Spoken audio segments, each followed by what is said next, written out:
T20 world cup में अगर हम बात करें इस वक्त तो कई सारे डिफरेंट डिफरेंट रोल्स यहाँ पर रहते हैं। हर एक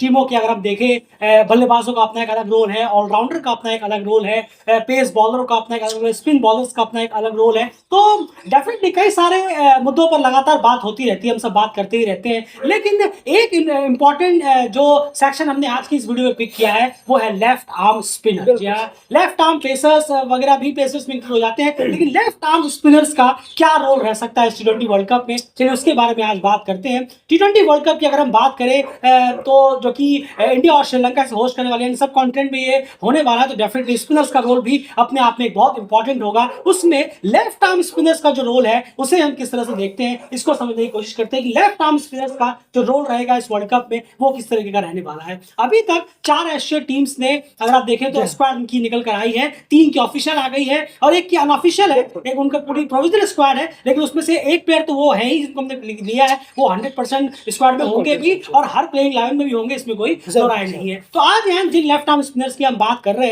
हैं वो है नेपाल के ललित राजवंशी, उसके बाद ओमान के शकील अहमद, उसके बाद यूएसए के हरमीत सिंह और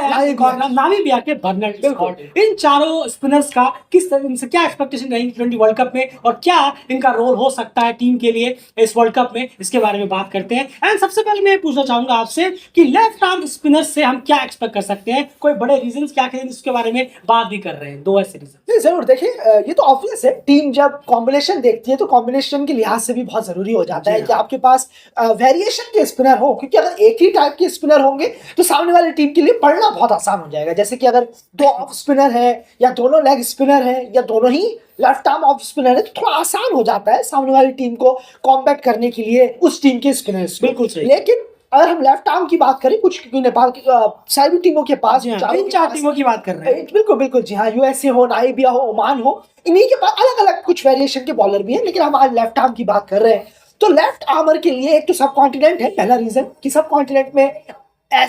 स्पिन हल्की तो होती ही होती है। जी हाँ बिल्कुल, चाहे कैसे भी पिचो, फ्लैट भी विकेट हो, लेकिन वहां स्पिन के लिए हल्का सा कुछ ना कुछ मूवमेंट जरूर होगा, वहां पर हल्का जरूर करेगी बॉल। तो एक तो ये रीजन है ही एशिया की वजह से, और दूसरा कि सामने वाली टीमों के पास राइटी बल्लेबाज काफी ज्यादा होते हैं। बिल्कुल, अगर आप चाहे वर्ल्ड कप में जो भी आप स्क्वाड देख रहे होंगे, अभी फुल मेंबर्स के हो, एसोसिएट के हो, उनके पास राइटी बल्लेबाज ज्यादा है। तो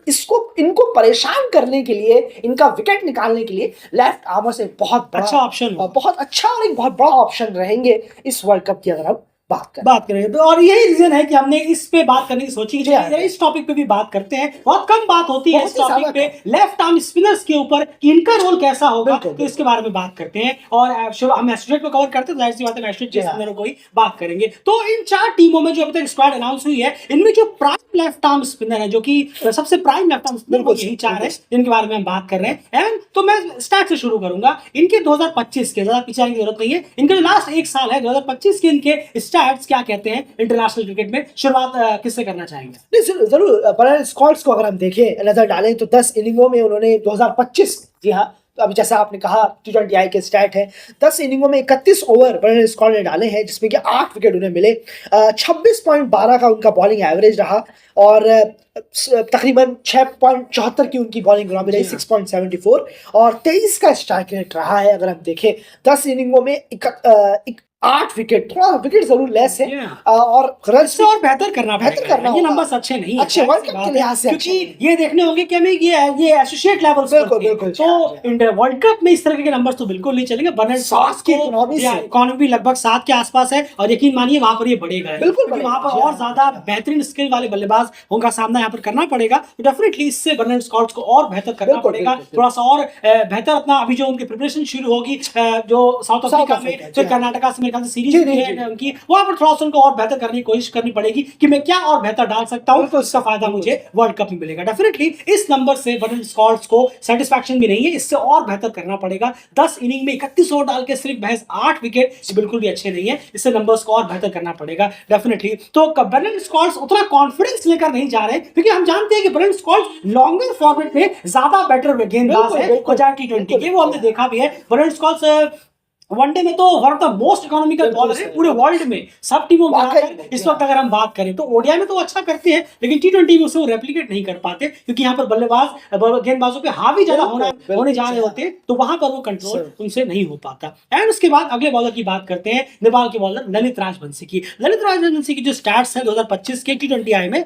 वो 14 इनिंग 43 ओवर उन्होंने डाले, 15 विकेट यहाँ पर उन्होंने निकाले, 3-13 का उनका बेस्ट बॉलिंग फिगर है, यानी 13 रन देकर 3 विकेट, 18 के आसपास का एवरेज, 6.5 की इकॉनमी, 17 के आसपास का स्ट्राइक रेट, और वो नेपाल के लिए 2025 में सेकंड हाईएस्ट विकेट टेकर थे टी20 में संदीप लामिछाने के बाद। तो ये काफी बेहतर उनके लिए अच्छा है, बहुत बेहतर है उनके लिए। 15 विकेट उन्होंने निकाले 43 ओवर में, और स्ट्राइक रेट 17 के आसपास का है, 6.5 के अंदर इकॉनमी है, बेस्ट बॉलिंग फिगर भी अच्छा खासा है। तो डेफिनेटली यहाँ पर वो थोड़ा कॉन्फिडेंस जरूर लेकर जाएंगे, उनका इतना खराब नहीं गया था in compare to burner scots, जो कि अगर हम बात करें तो अच्छा खासा एक बूस्टअप है। थोड़ी बहुत प्रिपरेशन अगर उन्हें मिल जाए, और अगर अच्छी मिल जाती तो और बेहतर अपने आप को टेस्ट कर पाते, लेकिन ओवरऑल 2 वार्म अप मैचेस जरूर मिलेंगे उन्हें, उसमें अगर वो कोशिश करें जितना वो तो बेहतर कर सके। लेकिन ललित राजवंशी एक कॉन्फिडेंस तो लेके जाएंगे कि हाँ, मेरा 2025 का जो परफॉर्मेंस था वो अच्छा खासा था, और संदीप के बाद मेरा ही सबसे बेस्ट था बॉलिंग में नेपाल की अगर हम बात करें। जी एक छोटी सी बात जरूर कहूंगा कि जब पार्टनरशिप हो रही होती है, हमने कई बार देखा भी है कि उस पार्टनरशिप को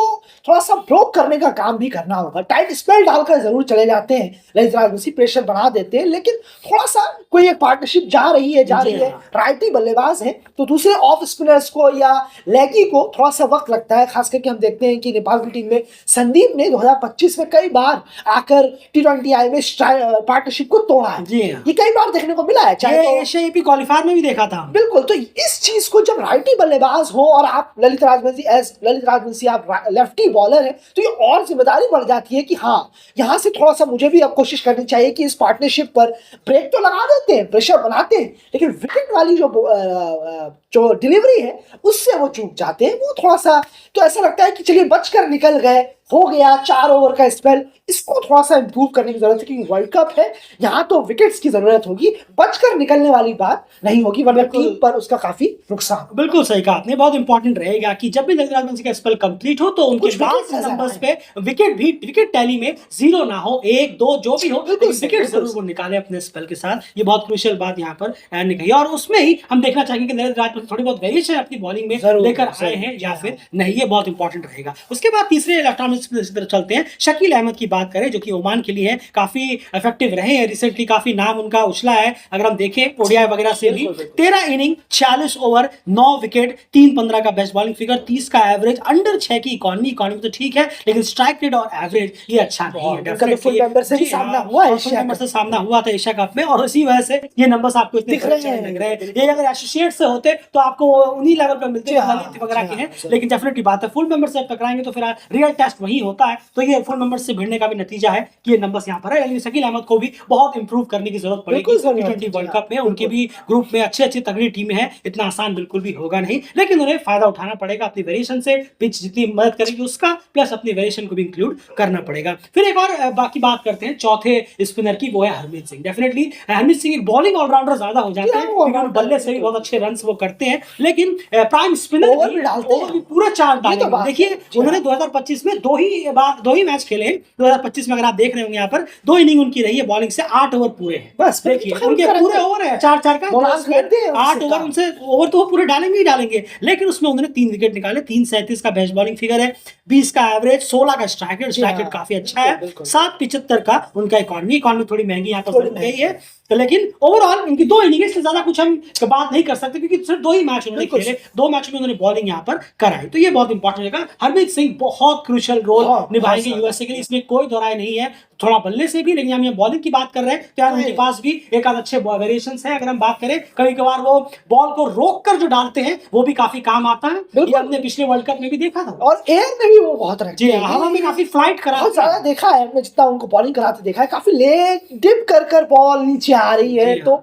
बल्लेबाज थोड़ा वेट करते हैं, ये चीज काफी अच्छी है। अगर थोड़ा सा एयर हवा चली थोड़ा सा ग्राउंड में तो काफी ज्यादा उन्हें मदद जरूर देगी, ये बॉल बल्लेबाज तक थोड़ा लेट पहुंचेगी, जिससे कि उन्हें मदद मिलेगी विकेट निकालने में, क्योंकि टी20 है, जल्दी से बल्लेबाज बल्ला चलाना चाहते हैं फौरन, तो इसके लिए मैं बोले कि ये तो क्वालिटी है उनमें, थोड़ा सा लेट को बॉल बल्लेबाज तक पहुंचाना और थोड़ा खींच के बॉल डालना, ये काफी देखा है हमने हरमीत सिंह को। उम्मीद रहेगी कि ये चारों जो बॉलर्स हैं, स्पिनर्स, ये बहुत काम करें, राइटी बल्लेबाज जब आए टीम पर और पार्टनरशिप वो बिल्डअप करे तो उसे तोड़ने में जल्दी से, ये नहीं कि बहुत लंबी, हर वक्त तो ऐसा नहीं होगा, लेकिन प्लान इनकी तरफ से यही होना चाहिए, बजाय हाँ हम बच कर निकल गए, ये होना नहीं चाहिए। बिल्कुल सही कहा। तो डेफिनेटली क्लियर सी बात है, हमने पहले ही कहा कि बहुत कम नजर जाती है लेफ्ट आर्म स्पिनर्स वगैरह पे, बिल्कुल डेफिनेटली इसलिए हमने ये टॉपिक उठाया कि हम बिल्कुल नहीं चाहेंगे कि ये सब नजरअंदाज हो जाए। ये इन चार स्पिनर्स का क्या रोल रहता है और इन्होंने कितना बेहतर परफॉर्मेंस किया है, ये हमारी नजर इन चारों स्पिनर्स पे रहेगी T20 वर्ल्ड कप में। अब आप सोच रहे होंगे कि चार और स्पिनर्स हैं, जी हाँ, वो T20 वर्ल्ड कप की स्क्वाड आने दीजिए, उन चारों में से भी जो लेफ्ट आर्म स्पिनर्स होंगे उसके बारे में भी बात जरूर करेंगे। बने रहिए डेल क्रिकेट के साथ, चैनल सब्सक्राइब करिए और हमारे पिछले के वीडियोस डाल के जरूर एक बार चेकआउट करिए। T20 वर्ल्ड कप से रिलेटेड लगातार हम वीडियोस बना रहे हैं, आप पिछले वीडियोस को जरूर जाकर एक बार जरूर चेक करिए। फिलहाल नेपाल के ऑलराउंडर्स को रिलेटेड हमने एक वीडियो बनाया था कल, उसको भी जाकर एक बार जरूर